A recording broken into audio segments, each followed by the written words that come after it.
This is R. Donald Fraiser with your bicentennial candidates debate. With us in the studio today are the leading candidates, Republican and Democrats, for their respective parties' presidential nomination.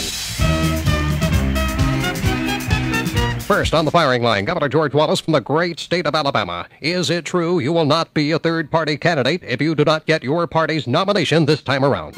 Yeah, 10-4, Big Ben, for sure. Now, on the other side of the room, a former governor from the late, great state of California, Ronald Reagan. Governor, other than being an ex-actor, what else can you do that qualifies you for the office of president? Now, quickly back on the Democratic bandwagon, the distinguished senator from Minnesota, Hubert Humphrey. Senator, before the program, I saw you talking to Congressman Wilbur Mills, an old hand at political games. What advice was he giving you? Exactly what did he say? There must be 50 ways to leave your lover.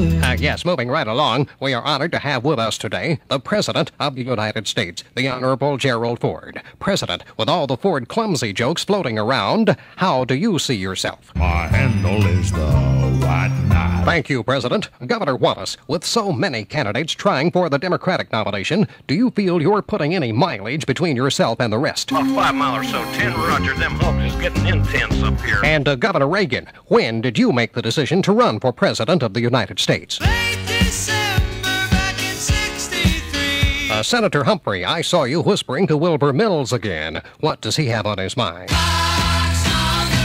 I'm sorry I asked. The senior senator from Massachusetts, Ted Kennedy, just dropped in unexpectedly. Senator Kennedy, if your party drafted you, are you in any way the kind of man your brother John was?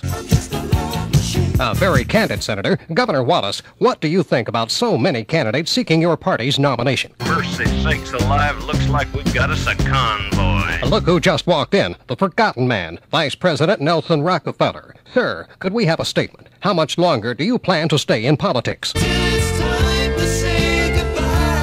A politician to the end. And speaking of the end, this is it. Our thanks to all the candidates for being on the show. Governor Wallace, would you like to say so long on behalf of your fellow candidates? Well, mercy sakes, good buddy, we're going to back on out here, so keep the